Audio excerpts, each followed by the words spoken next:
आज जो हमारे यहाँ पर गेस्ट हैं उनके YouTube के ऊपर 3 मिलियन से ज्यादा सब्सक्राइबर्स हैं, लेकिन आज तक उन्होंने अपना फेस रिवील नहीं किया है। आज पहली बार उनका फेस रिवील होने वाला है। उनका मोटिवेशनल चैनल है। So please give an energetic and warm welcome to the founder of mister proton.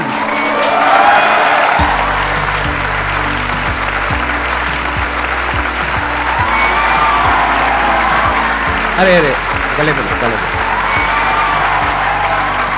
Please बैठिए।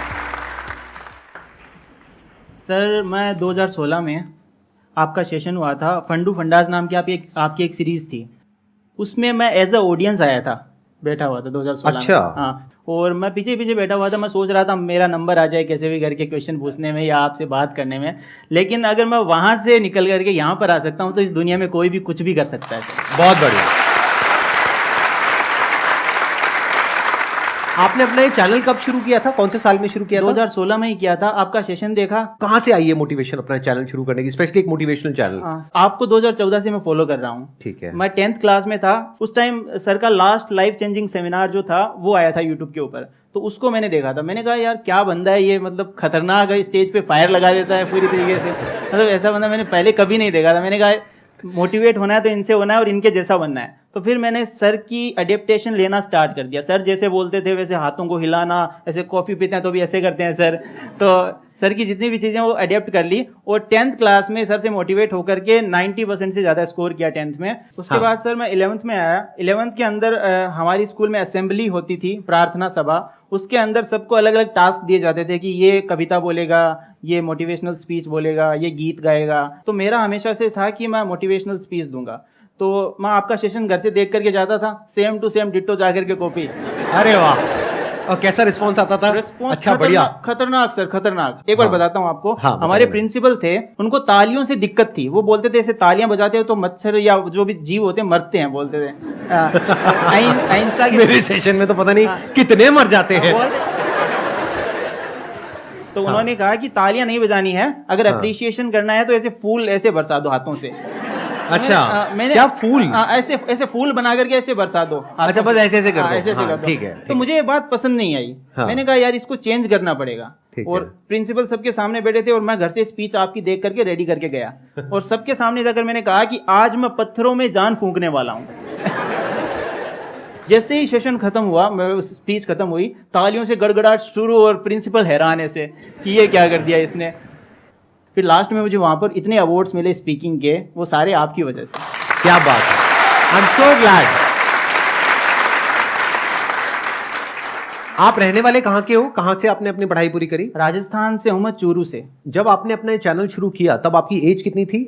एज आई थिंक 2016 में किया था। अभी मेरी एज 24 साल है, तो 6 साल माइनस कर 6 साल माइनस कर लो, मतलब 18 साल। 18 साल। उसके बाद मैंने सोचा कि एक मिस्टीरियस चैनल बनाते हैं जिसके अंदर मिस्टीरियस तो चीज़ें होंगी, जैसे जो रहस्यमय चीज़ें होती हैं, लेकिन उनमें भी पॉजिटिविटी ढूंढेंगे। तो मैंने स्टार्टिंग में नाम रखा था मिस्टर, जो मिस्टीरियस का MY होता है, MYSTER, मिस्टर वो रखा था। फिर प्रोटॉन रखा था ताकि ये मिस्ट्री आ जाए और प्रोटॉन आ जाए, यानी मिस्टीरियस चीज़ों में पॉजिटिव चीज़ें, क्योंकि प्रोटॉन पॉजिटिवली चार्ज पार्टिकल होता है। तो इस तरीके से मिस्टर प्रोटॉन रखा। उसके बाद मैंने मिस्टीरियस उस पर डालना स्टार्ट किया, वीडियोस डाली, नहीं चली। उसके बाद मैंने सोचा कि संदीप, आपने एक बात बताई थी कि आप जिस चीज़ में ज़्यादा अच्छे हो, जिस चीज़ में आपसे बेटर कोई नहीं कर सकता, आप अपने फील्ड के पक्के खिलाड़ी हो, उस चीज़ को अगर आप करोगे तो आपको सक्सेस ज़रूर मिलेगी। फिर मैंने सोचा यार मैंने ऐसा क्या किया अपनी लाइफ में जिससे मैं सफल हुआ हूँ या जो भी कुछ हूँ मैं उसकी वजह से। तो मैंने सोचा स्टडीज़। तो मैंने क्या किया, एज इट इज़ जो चीज़ें मैं फॉलो करता था अपनी पढ़ाई में, वो कि वो वीडियो में एज ए वीडियो बना दी। और सारी चीज़ें में वो वीडियो डालते ही वीडियो में एक दिन में 1 मिलियन व्यूज़ आ गए उसमें। एक दिन में 1 मिलियन? और क्या नाम था उस वीडियो का? उस video secret study tips to score highest in every exam. वो कौन से ईयर की बात है? वो बात है 2017 की। फिर उसके बाद में आपने और वीडियोस डाली होंगी, तो प्रॉपर इनकम आनी कब शुरू हुई आपको यूट्यूब से? उससे पहले सर एक घटना और हो गई थी। उससे पहले ये हो गया था, वो वीडियो जब चली ना, मेरी वायरल हुई, तो मेरे सब्सक्राइबर्स इतने मतलब रैपिडली बढ़ने लगे। सडनली एक दिन सुबह उठता हूँ, यूट्यूब से मेल आता है कि your channel has been terminated. फिर मैंने यूट्यूब को मेल करना स्टार्ट किया। अब यूट्यूब इतनी बड़ी कंपनी है, सबके मेल्स तो पर्सनली चेक हो नहीं सकते, बोट्स होते हैं। तो वो जैसे ही अपन मेल करते हैं 1 सेकंड में रिप्लाई आ जाता है। मुझे पता था ये बोट रिप्लाई कर रहा है, तो मैंने 3 महीनों तक लगातार यूट्यूब को मेल किए। और फाइनली एक दिन मैं बैठा हुआ था, मेल कर ही रहा था सुबह से, अचानक से उस दिन टाइम लगा थोड़ा मेल का रिप्लाई आने में, लेकिन उस दिन आया कि हमने आपका चैनल चेक किया, कोई प्रॉब्लम नहीं है, हम आपको वापस से इसको रीइनिशिएट करते हैं चैनल को। अच्छा,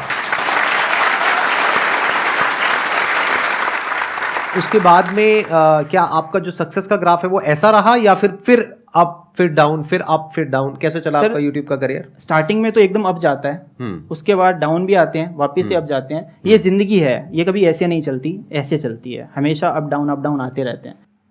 उसके बाद सर 2019 के अंदर मेरे साथ एक ट्रेजेडी हुई। दिवाली का दिन था और मेरे मतलब स्लिप डिस्क हो गई थी, जो बैकबोन में फ्रैक्चर होता है वो हो गया था। तो उसकी वजह से मैं चल नहीं पा रहा था, उठ नहीं पा रहा था, बैठ नहीं पा रहा, सब में दिक्कत होती है उसमें। फिर मैंने उस पर रिसर्च करना स्टार्ट किया प्रॉपर। मैंने कहा ये कैसे होती है, इसको ठीक कैसे किया जाता है। फिर मैं उसके डीप में गया, मैंने कहा स्लिप डिस्क की ये एक्सरसाइज होती है, वो एक्सरसाइजेज मैंने करनी स्टार्ट करी और धीरे धीरे मुझे इंप्रूवमेंट दिखनी स्टार्ट हुई और 1 महीने के अंदर मैं वापस से चलने लगा, वापस से बैक टू नॉर्मल लाइफ। उसके बाद स्लिप डिस्क होने के बाद 2020 में स्लिप डिस्क वापस से आती है पहले से मेजर फॉर्म में। बहुत ज़्यादा पेन होता था, वो पेन होने की वजह से मैं रात को सो नहीं पाता था। फिर मैं रात को लगातार 3-4 दिनों तक मुझे नींद नहीं आई। मैं पूरी रात ऐसे देखता रहता था ऊपर छत की सीलिंग की तरफ कि नींद कब आएगी, और वो पेन होता रहता था। इधर भी नहीं मुड़ सकते, इधर भी नहीं मुड़ सकते, ऐसे करके इतना पेन। वो पेन होने की वजह से स्लीप साइकिल डिस्टर्ब हो गया और स्लीप साइकिल डिस्टर्ब होने के बाद लगातार 1-2 हफ्तों तक मैं बिना नींद के रहा और मुझे इंसोम्निया हो गया था। फिर मुझे थॉट्स आने लगे, सुसाइडल थॉट्स, जो कि मैं मोटिवेट करता था लोगों को और मुझे ही सुसाइडल थॉट्स आने लगे। और मुझे लगा कि यार मतलब ये जो पेन अभी मैं सहन कर रहा हूँ, इससे अच्छा तो वो ख़त्म कर देना है सब कुछ, ऐसा लगने लगा। और फिर अंदर से आता यार नहीं यार, तुझे ऐसा नहीं करना है, तू कुछ करके जाएगा, ऐसे इतनी आसानी से इतनी नहीं जाना तुम्हें। तो उसके बाद एक दिन से रैंडमली मैं इसके बारे में रिसर्च कर रहा था। एक डॉक्टर मेरे सामने आए, वीडियो आई उनकी, डॉक्टर के वर्मा नाम था उनका। उनकी वीडियो आई, उन्होंने डिप्रेशन के कुछ सिम्टम्स बताए थे। उन्होंने कहा कि डिप्रेशन में नींद नहीं आती है, हर चीज़ में इंटरेस्ट खत्म हो जाता है, सुसाइडल थॉट्स आते हैं, ऐसे ऐसे करके। तो मुझे वो सिम्टम्स मैच करे सारे के सारे। फिर मैंने उन डॉक्टर को कॉल किया। फिर सुबह अगले दिन मैं उन डॉक्टर साहब के पास पहुंच गया। मैंने कहा सर ऐसा ऐसा हो रहा है, मुझे नींद नहीं आ रही है। तो बोला आपको डिप्रेशन है। मैंने कहा सर डिप्रेशन मुझे कोई प्रॉब्लम ही नहीं है, कोई स्ट्रेस ही नहीं लिया मैंने कभी आज तक ज़िंदगी में। मोटिवेटेड इंसान हूँ मैं, लोगों को मोटिवेट करता हूँ। तो बोला आजकल एक इंडिजिनस डिप्रेशन नाम की चीज़ है, जो ऑटोमेटिकली आजकल जो हम फूड हम खाते हैं उसमें सारे पौष्टिक वो तत्व नहीं होते, उसकी वजह से हार्मोनल लेवल इम्बैलेंस हो जाता है। जो सेरोटोनिन होता है उसका लेवल कम हो जाता है, जो फील गुड हार्मोन है वो कम हो जाते हैं और जो फील बैड हार्मोन्स है वो बढ़ जाते हैं, जैसे कोर्टिसोल वगैरह। I am not a health professional but मैं अपना एक्सपीरियंस शेयर कर रहा हूँ आप सबके साथ। तो उसके बाद में मैंने उनका ट्रीटमेंट लेना स्टार्ट किया। अब ट्रीटमेंट लेना स्टार्ट किया तो मुझे नींद आने लगी, सब कुछ ठीक होने लगा, पहले की तरह होने लगा, सब कुछ अच्छा लगने लगा। उस टाइम सर जब मैं डिप्रेशन में था और नींद नहीं आती थी, रात को मैं आपकी वीडियो देखता था, क्योंकि डर लगता था अंदर से कि अब ज़िंदगी कम ही दिन हो गया, लेकिन अपने फेवरेट इंसान की वीडियो देख लेते हैं। तो आप स्पिरिचुअलिटी में बताते थे इंसान कभी मरता नहीं है, सिर्फ शरीर मरता है, हम अमर रहते हैं। तो मैंने कहा चलो मरेंगे तो शरीर मरेगा, अपन तो जिंदा रहेंगे, कोई दिक्कत मतलब मेरी वीडियोस को लोग अलग तरीके से भी इंटरप्रेट कर लेते हैं। I understand. हाँ, मैं समझ गया, क्योंकि हर कोई मेरी वीडियो को अपनी जो सिचुएशन है उसके हिसाब से इंटरप्रेट करता है। Right, I understand. तो मैंने सोचा, उससे मुझे हिम्मत मिलती थी, मैंने उससे लड़ने की, मैं हार नहीं मानता था। मैंने कहा वो डर खत्म हो जाता था ना अंदर से, अगर डर खत्म हो गया फिर डर क्या लगेगा किसी चीज से। मैंने अभी देखा, अभी कुछ टाइम पहले आपके चैनल पे आपने कम्युनिटी पोस्ट किया है कि अभी डिप्रेशन की प्रॉब्लम अभी भी चल रही है। तो आप एग्जैक्टली बताएंगे अभी क्या हो रहा है उसमें? सर ऐसा, डिप्रेशन का जो ट्रीटमेंट होता है ना वो काफ़ी लंबे समय तक चलता है। ऐसा नहीं है 1 महीने दवाई ली उसके बाद दवाई बंद कर दी। तो मैंने क्या किया, सही होते ही दवाई बंद कर दी थी। मेरी सबसे बड़ी गलती ये थी। हाँ, ये गलती है, ये मैंने गलती थी, मैंने दवाई अपने आप से बंद कर दी थी, जबकि साइकेट्रिस्ट से बिना पूछे आपको दवाई बंद नहीं करनी चाहिए। वो और कब बंद करी आपने दवाई? ये मैंने 2020 में 2-3 महीने लेने के बाद बंद कर दी थी। ओहो, अच्छा। उसके बाद बंद, वो फिर डिप्रेशन का एपिसोड दोबारा आता है वो और बुरे तरीके से आता है। तो अब जब डिप्रेशन का टाइम था और मैं दवाई ले रहा था, तब मुझे पता चला कि यार मैं अकेला सब कुछ नहीं कर सकता, टीम बनानी पड़ेगी। उस टाइम सब कुछ अकेला करता था, स्क्रिप्टिंग, वॉइस ओवर, एडिटिंग, सारा काम मैं अकेला करता था। उसके बाद पता चला कि सबकी टीम होती है, एक टीम बना लेते हैं। तो स्टार्टिंग में मैंने एक राइटर को ज्वाइन करवाया, उसके बाद में एक एडिटर को पकड़ा, ऐसे करके पहले 3 जनों की टीम बनी। उसके बाद आज हम 10 जनों की टीम है जो इस चैनल पे वर्क कर रहे हैं। स्टार्टिंग में सर मैं बताऊं, हमारे एरिया में 10,000 रुपये महीना भी बहुत ज़्यादा मानते थे कि 10,000 रुपये महीना भी बहुत ज़्यादा होता है। आज मैंने 10 लाख टच कर दिया है महीने का।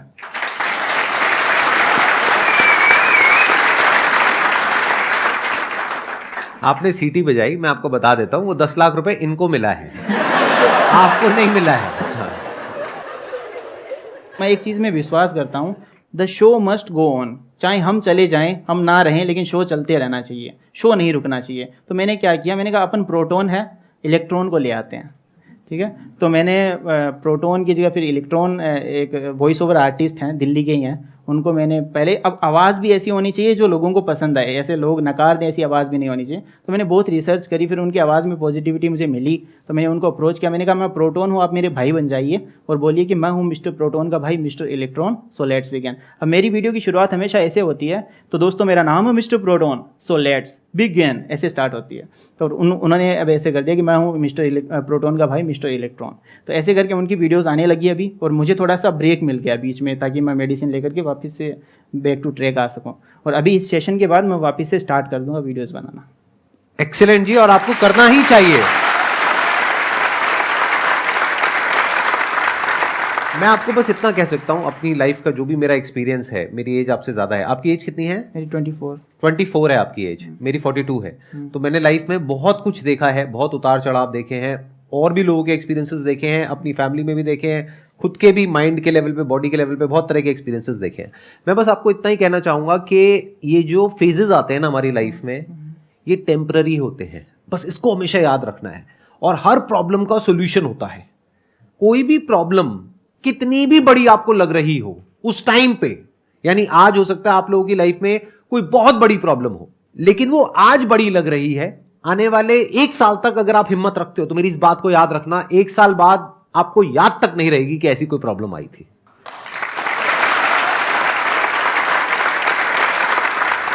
होता क्या है कि जब हम एक प्रॉब्लम में होते हैं, क्योंकि आपका फेस देख करके, आपकी आंखें देख करके मैं आइडिया लगा सकता हूं कि इस वक्त आप कितने पेन में हैं, और उसके बाद भी आप लड़ रहे हैं। तो मैं आपको बस ये कह सकता हूं, क्योंकि अब हम फेस टू फेस बैठे हैं, आप मेरी वीडियो नहीं देख रहे हो, तो मैं आपकी आंखों में आंखें डाल करके ये बोल सकता हूं, मैं झूठ नहीं बोल रहा, सच बोल रहा हूं, कि ये जो फेज है ये टेम्पररी है, निकल जाएगा।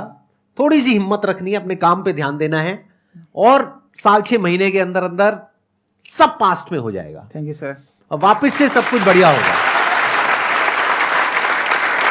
सर ने जो भी बात कही वो बिल्कुल सही है। मैं डॉक्टर साहब के पास जितनी बार जाता था, मैं उनको हर बार नई प्रॉब्लम बताता। मैं कि सर इस बार बाल झड़ रहे हैं, इस बार यहाँ पेन हो रहा है, इस बार हाथ दर्द कर रहा है। तो बोलते थे तुम है ना खुद की बॉडी सेंट्रिक हो गए हो, पूरे दिन बॉडी के बारे में सोचते रहते हो और कोई काम करते नहीं हो, तुम बिजी हो जाओ, उसके बाद देखना सारी प्रॉब्लम अपने आप सॉल्व हो जाएगी। तो ये बात सही है कि हमें बॉडी सेंट्रिक नहीं होना, बिजी किसी न किसी काम में बिजी हो जाते हैं तो सारी प्रॉब्लम चली जाती है।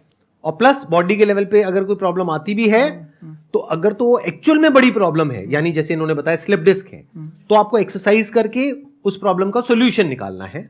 या फिर अगर आपको पता लग चुका है ये बात, अगर इतनी अवेयरनेस है आपके अंदर कि एक्चुअल में फिजिकली है ही नहीं ये प्रॉब्लम, मतलब चेकअप करा लिया ना, एंडोस्कोपी करा लिया, अब इससे ऊपर और क्या कराऊं, तो मुझे पता है ना कि नहीं है। अगर अभी भी प्रॉब्लम हो रही है तो वहम है, तो वहम का क्या इलाज है? टेम्पररी है, भिड़ जाओ उससे। जैसे एक वहम होता है बड़ा ही कॉमन, बचपन में मुझे होता था, आपको भी होता होगा, अभी भी शायद कुछ लोगों को होता होगा। जब घर में कभी ऐसा होता है कि कोई नहीं होता और रात का वक्त होता है और आप सीढ़ियों से नीचे उतर रहे होते हो, तो ऐसा लगता है कि पीछे कोई है। ऐसा होता है नहीं होता है? और आप तेज उतरने लग जाते हो। कभी ऐसा फेस किया है ना आप लोगों ने? तो अब इस प्रॉब्लम का क्या सोल्यूशन है? पीछे मुड़ के देखो। ये वहम है ना, पीछे मुड़ के देखो, अबे कौन है, सामने आ। नीचे उतरने की बजाय ऊपर चढ़ो। सच बता रहा हूं आपको, भिड़ जाओ उस फियर से। बोलो रोज रोज मरने से अच्छा है इस भूत की वजह से एक ही बार मरेंगे, अब या तो तू नहीं या मैं नहीं। भिड़ जाओ पूरी तरीके से, हमेशा के लिए उस प्रॉब्लम का सॉल्यूशन निकल जाएगा।